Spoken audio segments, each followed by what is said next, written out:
Kathmandu. I get a cheap room in the center of town and sleep for hours. The next morning, with Mr. Shah's son and nephew, I visit the two temples in Kathmandu that are most sacred to Hindus and Buddhists.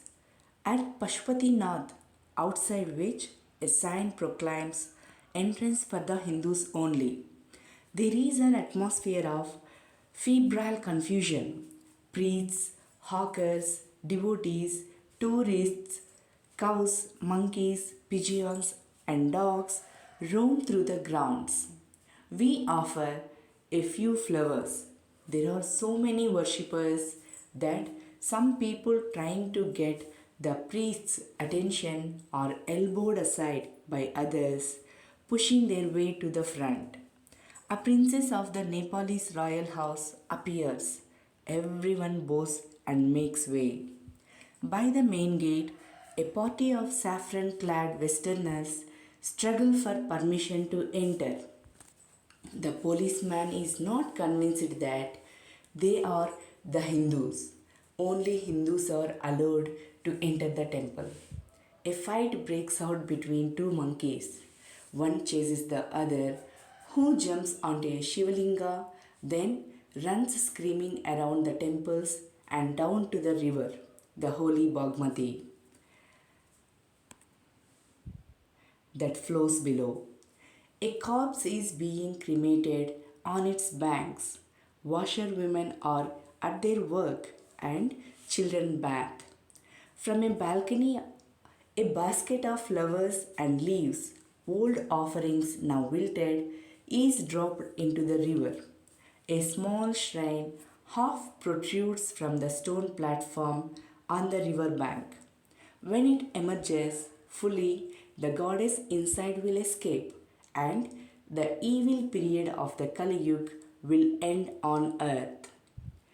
At the Bauddhanath Stupa, the Buddhist shrine of Kathmandu, there is, in contrast, a sense of stillness.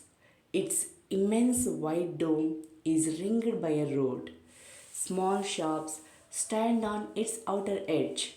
Many of these are owned by Tibetan immigrants.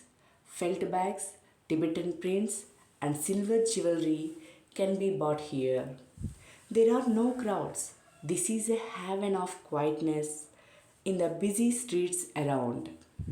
Kathmandu is vivid, mercenary, religious, with small shrines to flower adorned deities along the narrowest and busiest streets, with fruit sellers, flute sellers, hawkers of postcards, shops selling Western cosmetics, film rolls, and chocolate, or copper utensils and Nepalese antiques. Film songs blare out from the radios, car horns sound, bicycle bells ring, stray cows low questioningly at motorcycles. Vendors shouted their wares. I indulge myself mindlessly by a bar of marzipan, a corn on the cob, roasted in a charcoal brazier on the pavement, rubbed with salt, chili powder, and lemon. A couple of love story comics, and even a Reader's Digest. All this I wash down with Coca Cola and a nauseating orange drink and feel much the better for it. I consider what route I should take back home. If I were propelled by enthusiasm for travel per se, I would go by bus and train to Patna, then sail up the Ganges past Benares to Allahabad, then up the Yamuna past Agra to Delhi. But I am too exhausted and homesick. Today is the last day of August. Go home, I tell myself. Move directly towards home.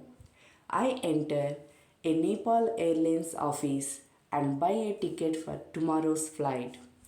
I look at the fruit seller standing in a corner of the square near the hotel. In his hand is a pole with an attachment at the top from which 50 or 60 bansuris protrude in all directions, like the quills of a porcupine. They are of bamboo. There are cross flutes and recorders. From time to time, he stands the pole on the ground, selects a flute, and plays for a few minutes. The sound rises clearly above the noise of the traffic and the hawker's cries.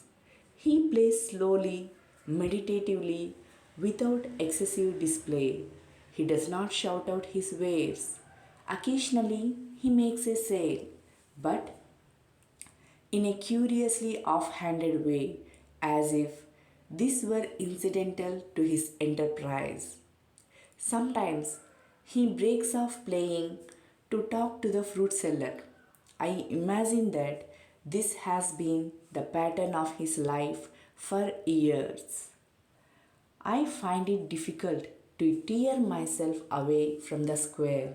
Flute music always does this to me. It is at once the most universal and most particular of sounds. There is no culture that does not have its flute. The reed ney, the recorder, the Japanese shakuhachi, the deep bansuri of Hindustani classical music, the clear or breathy flutes of South America, the high pitched Chinese flutes. Each has its specific fingering and compass. It weaves its own associations, yet to hear any flutist, it seems to me to be drawn into the commonality of all mankind, to be moved by music closest in its phrases and sentences to the human voice. Its motive force too is living breath. It too needs to pause and breathe before it can go on. That I can be so affected by a few familiar phrases on the bansuri surprises me at first, for on the previous occasions that I have returned home after a long absence abroad, I have hardly noticed such details and certainly have not invested them with the significance I now do.